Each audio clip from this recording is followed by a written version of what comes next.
जय अम्बे गौरी मैया, जय श्यामा गौरी। तुमको निस दिन सेवत हरि ब्रह्मा शिवरी। ओम जय अम्बे गौरी। नमस्कार। ये आरती आजकल हर घर में हम कर रहे हैं, है ना। नवरात्रि की आप सभी को हार्दिक शुभकामनाएं।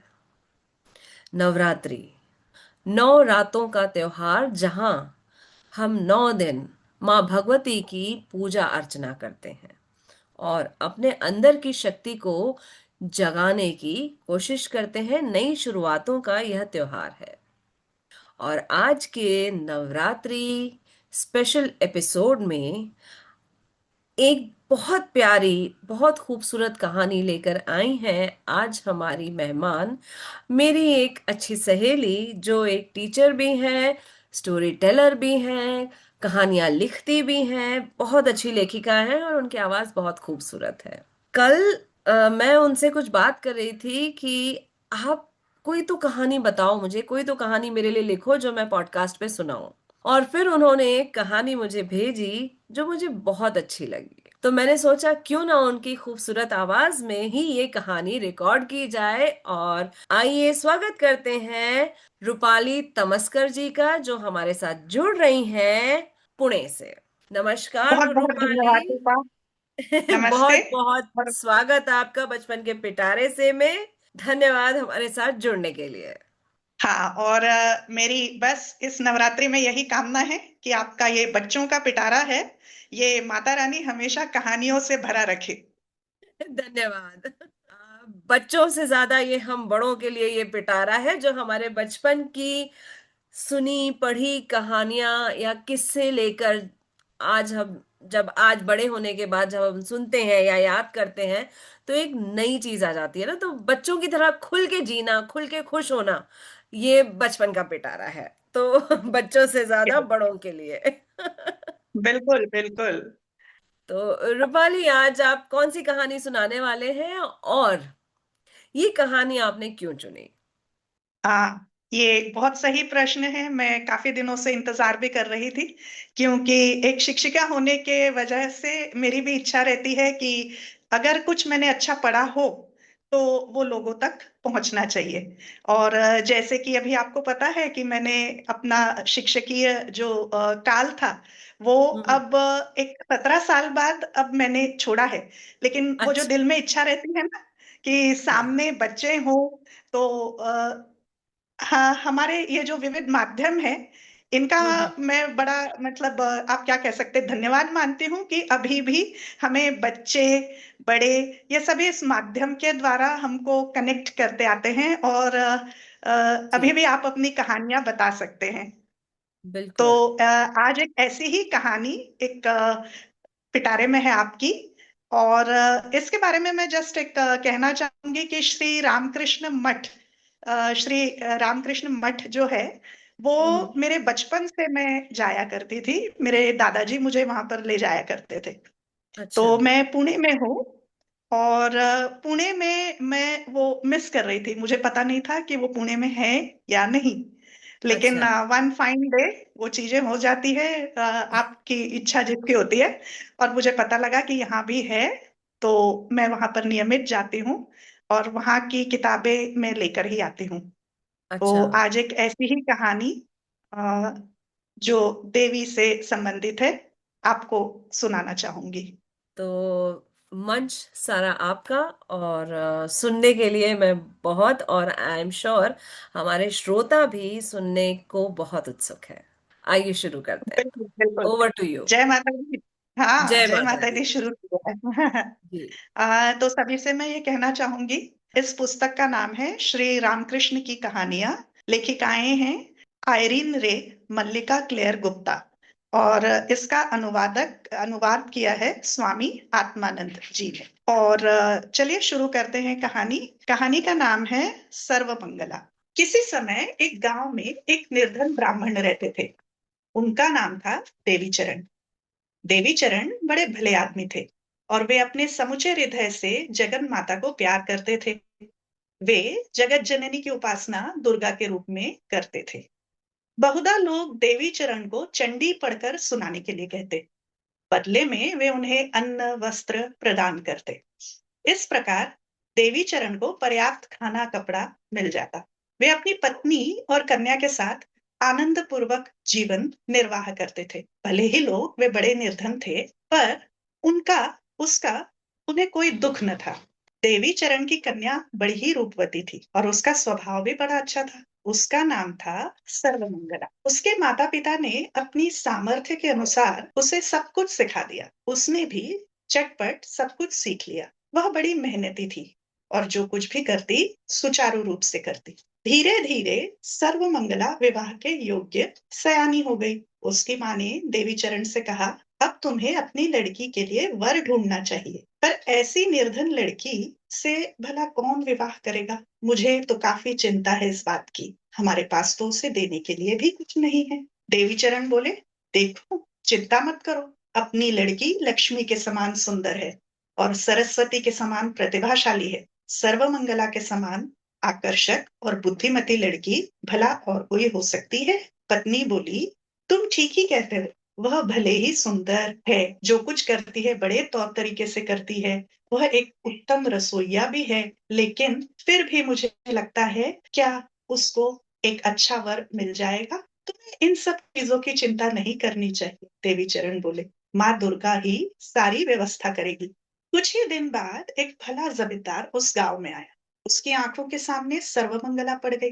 जब उसने देखा कि उसके रूप के ही समान उसका स्वभाव भी अच्छा है, तो उसने उसे अपनी बहू बनाना चाहा। देवी चरण इस पर राजी हो गए और सर्वमंगला का विवाह कर दिया गया। वह पड़ोस के गांव में अपने ससुराल चली गई। कन्या के चले जाने के बाद आमतौर पर जैसा होता है, हम भी वो महसूस करते हैं। जब हम अपनी बिटिया का ब्याह कर देते हैं तो हमें घर सूना सूना लगता है, और उसी तरह देवी चरण और उसकी पत्नी उदास हो गए। उन्हें सुना सुना लगने लगा, पर यह सोचकर वे बड़े संतुष्ट थे कि उनकी लड़की अब निर्धन नहीं रह गई। उसे एक अच्छा पति जो मिल गया है, और बस यूं ही दिन कट रहे थे। और दुर्गा पूजा का महीना शीघ्र ही समीप आ गया। देवी चरण अपनी पत्नी से बोले, सुनो, माँ दुर्गा की कृपा से अपनी लड़की को एक भला और धनी पत्नी मिला है। इस वर्ष हमें अपने घर में दुर्गा पूजा अवश्य करनी चाहिए। लेकिन पत्नी बोल पड़ी, पर हम तो बहुत गरीब हैं। मुश्किल से किसी प्रकार खाने का पूरा पड़ता है। तब हम यहाँ पूजा करने की बात तो सोच भी नहीं सकते। क्या? देवी चरण चिल्ला पड़ा, माँ दुर्गा क्या पैसे वालों की ही माता है, गरीबों की नहीं? क्या वह हमारी तुच्छ भेंट स्वीकार नहीं करेंगी? हमसे जो भी बनेगा हम उसे अर्पित करेंगे। यह सुनकर पत्नी को भी कुछ हिम्मत आई और पूजा के दिन पास आ गए। देवी चरण ने अपने पत्नी से कहा, हमें घर में माँ की प्रतिमा लानी चाहिए। सर्वमंगला भी इस समय घर आ सकती तो अच्छा होता, पत्नी बोली। देवी चरण अठन्नी लेकर मूर्ति गढ़ने वाले के पास गए। मैं इस बार अपने घर में दुर्गा पूजा करने जा रहा हूँ, देवी चरण ने कहा। मेरे लिए दुर्गा की एक छोटी सी प्रतिमा बना दो, मैं तुम्हें अठन्नी दूंगा। और यह सुनकर वह मूर्तिकार बस हंस पड़ा और उसने देवी चरण से कहा, क्या तुम्हारा दिमाग फिर गया है देवी चरण बाबू? दुर्गा पूजा के लिए तो बहुत सारा पैसा चाहिए, फिर छोटी सी प्रतिमा भी अठन्नी से ज्यादा ही मिलती है। देवी चरण ने उसे अपनी बात समझाते हुए कहा, देखो, मेरे पास पैसा तो नहीं, पर मैं माँ दुर्गा का बहुत बड़ा भक्त हूँ। मैं उनका ऋणी हूँ। मैं हर साल में दुर्गा पूजा करता हूँ, भले ही सिर्फ पुष्पों से ही उनकी पूजा क्यों न करूं। यह सुनकर मूर्ति वाला आश्चर्य से गड़ गया और कुछ सोचने लगा। वह बोला, तुम्हारी भावनाओं मैं समझता हूँ देवी चरण। ठीक है, मैं तुम्हारे लिए एक प्रतिमा गढ़ दूंगा और इसका तुम मुझे कुछ न देना। नहीं भाई, देवी चरण बोल पड़े, जो कुछ मुझसे बनता है वह तो तुम्हें दूंगा ही। और उन्होंने जोर करके उस अठन्नी को मूर्ति वाले को दे दिया। देवी चरण और उनकी पत्नी पूजा की तैयारी में लग गए, पर उनका मन बहुधा अपनी लड़की की ओर चला जाता। उसके बिना कभी भी इतना सूना सूना लगता कि वे बस रो पड़ते। अब तो उसे वे लोग हमारे यहाँ नहीं आने देंगे, देवीचरण बोले, क्योंकि वहीं उसे बहुत व्यस्त रहना होगा। वे लोग पैसे वाले हैं और दुर्गा पूजा तो बहुत बड़े पैमाने पर करेंगे। सर्वमंगला उन लोगों के लिए बड़ी सहायक होगी, हमें उसके बिना काम चला लेना होगा। पर दूसरे ही दिन देवीचरण की पत्नी बीमार हो गई, वह रोने लगी। अब क्या होगा? कल से तो पूजा शुरू होने वाली है और इधर मैंने खाट पकड़ ली। कल से कौन करेगा? कौन हमें मदद करेगा? ओ सर्वमंगला, ऐसा शक्य होता कि तुम आ जाती, हमें तो तुम्हारी जरूरत है। देवीचरण अपनी पत्नी को सांत्वना देने लगे। वे बोले, चिल्लाओ नहीं, मैं अभी सर्वमंगला के घर जाता हूँ। बीमार हो इसलिए शायद उसके ससुर उसे यहाँ आने दें। देवीचरण फिर सर्वमंगला के घर गए, पर उसके पिता के साथ जाने की अनुमति न मिली। उसके ससुर ने देवीचरण से कहा, मुझे इसके लिए बड़ा खेद है, पर मेरी पत्नी इसके बिना काम चला नहीं सकती। उदास और चिंतित होकर देवीचरण ने अपने लड़की से विदा ली और अपने घर के लिए रवाना हुए। चलते चलते वे मन ही मन दुर्गा माँ से बातें करने लगे। वे बोले, मूर्तिकार ने मेरे लिए एक बढ़िया प्रतिमा बना दी माँ। कल मैं तुम्हारी पूजा करना चाहता हूँ, पर पत्नी बीमार है और लड़की घर नहीं आ सकती, मैं कैसे करूं? उसी समय देवीचरण ने सुना कि पीछे से कोई उन्हें बुला रहा है। उन्हें लगा कि यह तो सर्वमंगला की आवाज है। वे बड़े खुश हुए। वे थोड़ा रुके और पीछे लौटकर देखने लगे। अपनी लड़की को जल्दी जल्दी अपनी ओर आते देख वे तो बस आश्चर्य से भर गए। सर्वमंगला भी चिल्लाई, पिताजी रुकिए, मैं आपके साथ घर आ रही हूँ। देवीचरण बोले, ये कैसे संभव हो सकता है? तुम्हारी सास क्या कहेगी? सर्वमंगला बोली, किसी बात की चिंता न करे पिताजी, सब कुछ तय हो गया है। आप मुझे बस अपने साथ घर ले चलिए। देवीचरण और उसकी पत्नी बड़े प्रसन्न हुए। उन्हें तो यकीन नहीं हो रहा था। बेटी जो घर आ गई वह पहले से भी अधिक सुंदर दिखने लगी थी और उसका चेहरा आनंद से खिला हुआ था। उसने अपनी माँ को संभाला और घर के कामकाज में लग गई। उसी दिन सर्वमंगला ने दूसरे दिन प्रारंभ होने वाली पूजा के लिए माँ दुर्गा को वस्त्रादि पहनाने में अपनी पिता की सहायता की। प्रतिमा को सुसज्जित वेदी पर खड़ा किया गया और जब सजाने का कार्य समाप्त हुआ तो वे दोनों उसके सौंदर्य को देखकर अचरज से ठगे रह गए। सर्वमंगला की माँ भी कुछ स्वस्थ महसूस करने लगी और उसने प्रतिमा की बड़ी प्रशंसा की। जैसे होता है ना, कभी भी देवी का आयोजन हो या गणेश जी का आगमन हो, हम उनके लिए सब कुछ करते हैं और स्थापना के बाद हमारा मन उन्हें देखकर बस प्रसन्नता से भर जाता है। बस कुछ इसी तरह। और वो बोल उठी, देखो सर्वमंगला ने कितने सुंदर ढंग से प्रतिमा को कपड़े लत्तों से सजाया है और देखो वह स्वयं भी कितनी सुंदर लग रही है। हमारे पास कोई कीमती रेशमी कपड़े, हीरे जवाहरात तो नहीं, पर भी हमारी देवी और बेटी के सौंदर्य और लालित्य का कोई सानी नहीं। पूजा के प्रथम 2 दिन आनंद में कट गए। देवीचरण ने माँ दुर्गा की पूजा की और उनका हृदय शांति से भर उठा। तीसरा दिन आया। आज अतिथियों को भोजन कराने का दिन था। सर्वमंगला ने कहा, आज हमें सारे पड़ोसियों को भोज देना चाहिए। देवीचरण बोले, बेटी क्या तुम हंसी कर रही हो? हमारे लिए भोज देना कैसे संभव है? हमारे पास तो भोग के लिए बस थोड़े से ही फल हैं। सर्वमंगला बोली, पिताजी मैं हंसी नहीं कर रही। आपने अपने घर में माँ दुर्गा की पूजा की है। भोज के बिना पूजा पूर्ण नहीं मानी जाती। मैं तो सारे पड़ोसियों को निमंत्रण देने जा रही हूँ। सर्वमंगला पड़ोसियों के घर गई। देवीचरण ने पूजा की तैयारी की। देवीचरण ने सोचा, चूंकि मेरी लड़की बड़े लोगों के घर गई है, तो इसे बस यह समझ में ही नहीं आता कि भोजन देना इतना आसान नहीं है। भला मैं क्या दे पाऊंगा? जब सर्वमंगला लौटी तो देवीचरण देवी की पूजा के लिए बैठे थे। सर्वमंगला ने पिता की सहायता की। प्रतिमा जीवंत होने लगी और देवीचरण का चेहरा आनंद से खिल उठा। सारा कमरा मानो देवी की आभा से उद्भासित हो उठा। दोपहर में पड़ोसियों ने आना शुरू कर दिया। सर्वमंगला ने उन सबको देवी का प्रसाद फल लेने के लिए आमंत्रित किया था और देवीचरण फिर सोचने लगे, देखो तो मेरी बिटिया ने कैसा बचमता किया है। और वो बहुत चिंतित हो गए थे। जब पड़ोसी देखेंगे कि हमारे पास उन लोगों को देने के लिए कुछ नहीं है, तो हमारी कैसी गत बनेगी। पत्नी भी चिंतातुर हो उठी। पर सर्वमंगला ने दृढ़ स्वर से कहा, अब तुम लोग चिंता करना बस छोड़ दो, सब कुछ मुझ पर छोड़ दो। मैंने उन्हें निमंत्रण दिया है और मैं उन सबको प्रसाद दूंगी। देवीचरण ने अतिथियों का स्वागत किया और फिर वे जाकर माँ दुर्गा के सामने बैठ गए। माँ, रक्षा करो माँ, मेरी लाज रखना। वे प्रतिमा के सामने ही बैठे रहे, क्योंकि अतिथियों का सामना करना उन्हें बहुत कठिन लग रहा था। उन्हें बहुत संकोच महसूस हो रहा था। सर्वमंगला ने अतिथियों को बैठाया और उन सबको माँ दुर्गा का प्रसाद फल बांटा।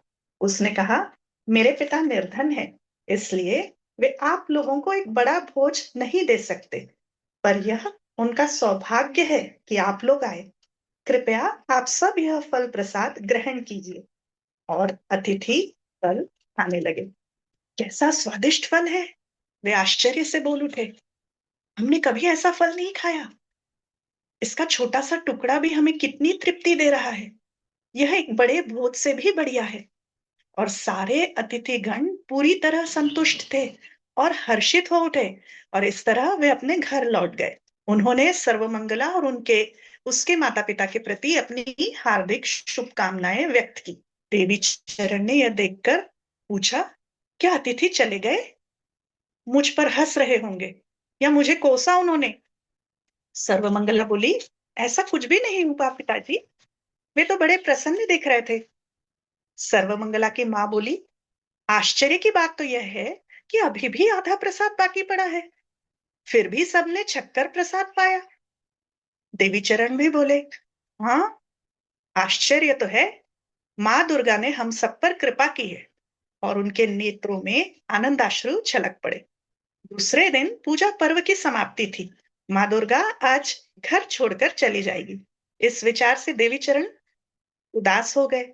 ये सब हम लोग भी महसूस करते हैं जब देवी का अष्टमी, नवमी, फिर हमें भी ये महसूस होता है कि जल्द ही ये पूजा हम्म, समाप्त हो जाएगी, और हम सबके मन में यही भावना रहती है कि देवी वापस से फिर कब आएंगी। और कुछ इसी तरह देवी चरण उनके सामने बैठकर देवी को खिचड़ी, दही और फल का भोग लगाने लगे। देवी चरण आंखें मूंद कर बैठे हुए थे। वे सर्वमंगला को कमरे में प्रवेश करते न देख पाए। सर्वमंगला देवी के निमित्त लगाए भोज को चुपचाप खाने लगी। जब देवी चरण ने अपनी आंखें खोली तो उन्हें यह देखकर धक्का लगा कि उनकी बेटी भोग को खाकर उच्छिष्ट कर दे रही है। ये क्या कर रही हो बेटी? वे चिल्ला पड़े। बिना एक शब्द कहे सर्वमंगला वहां से भाग गई।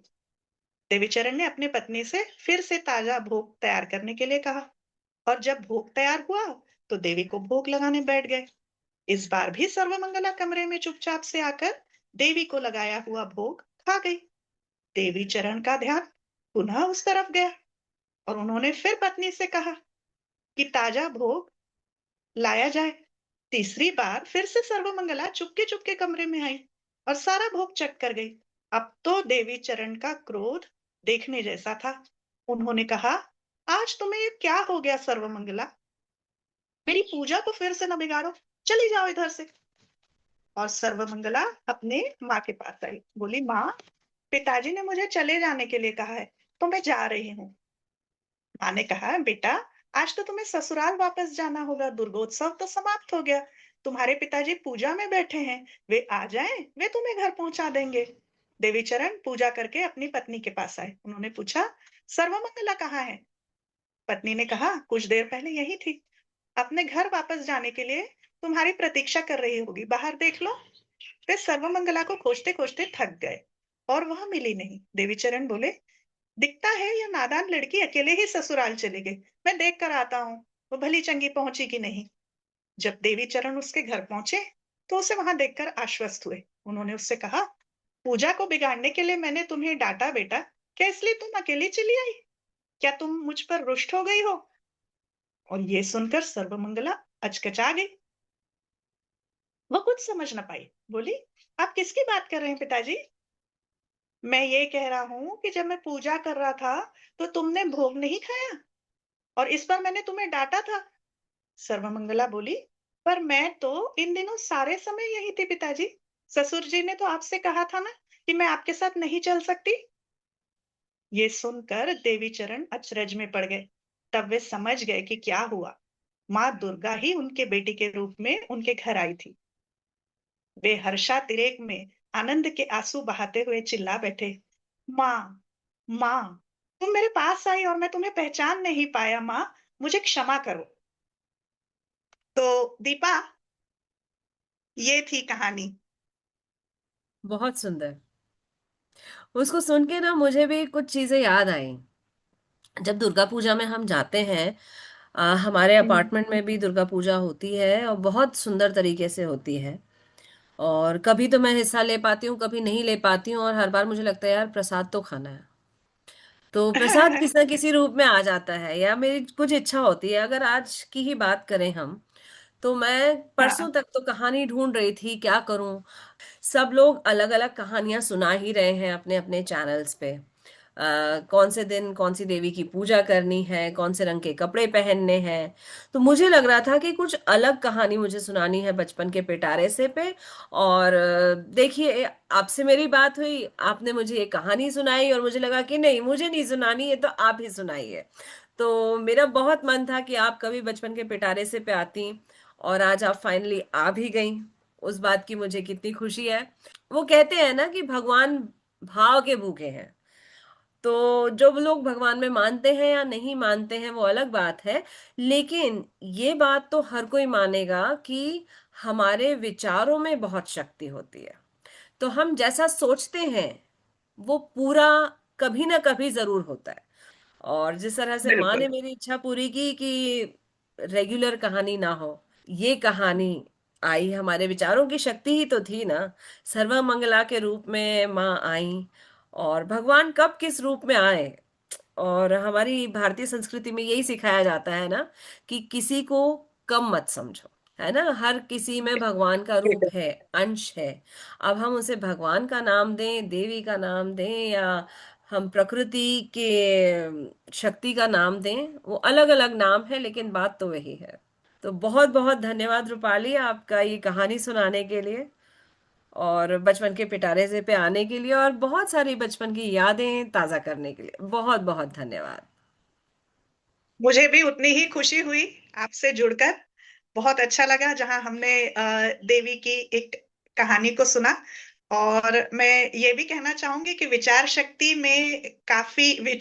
जो आपकी है वो काफी प्रबल होती है, और वो बहुत बार सच्चाई में बदल जाती है। और बस इतना ही है कि हमारे देश में इतनी सारी धरोहर है, यानी बहुत पहले से हमारे जो एंसेस्टर्स है उन्होंने हमारे लिए ऐसा कुछ रखा है। जैसे ये रामकृष्ण मठ की पुस्तक ही आप देखिए, ये सब कहानियों का ऐसा एक खजाना है कि हमें सबको उस मतलब वहां तक जाना जरूर चाहिए। और ये जो भी कुछ है ऐतिहासिक धरोहर है हमारी, मतलब काफी सारी ऐसी कहानियां जो आप महसूस करते हैं जी। लेकिन आप लिख नहीं पाते। तो ये एक हाँ। ऐसी कहानी है। तो ये जो मठ के जो सन्यासी बोलो या जो भी मठ में जाता है, उनमें देवी इतनी ताकत देती है कि आप सोचते हो और वो आपके हिसाब से लिखते भी हैं। तो मैं यहाँ मठ को भी धन्यवाद दूंगी कि मठ ने मेरी सहायता जरूर की है। और जी। चलो, जय माता दी। बहुत अच्छा लगा आपसे मिलकर और आपसे बात कर कर। बहुत बहुत धन्यवाद, और धन्यवाद श्रोताओं का। वो मठ से जुड़ी हुई हैं, रूपाली जी मठ से जुड़ी हुई हैं। हम सब अपने अपने तरीके से किसी न किसी चीज से जुड़े हुए हैं। सो ये कोई जरूरी नहीं है कि हम मठ की बात आज कर रहे हैं तो हम हमेशा उसी की बात करें, नहीं। आप जिस चीज से जुड़े हुए हैं उससे जुड़े रहें। बिल्कुल। और माँ शक्ति हम सबके अंदर की शक्ति को जागृत करें, और हमें हमारी सब इच्छाएं पूरी हो। हम सब स्वस्थ रहें, मस्त रहें, खूब खूब खुश रहें, इसी कामना के साथ अम्बे मात की जय। और अगले एपिसोड में आपसे जल्द मुलाकात होगी, तब तक के लिए सुनते रहें बचपन के पिटारे से। और धन्यवाद। आपका दिन शुभ हो।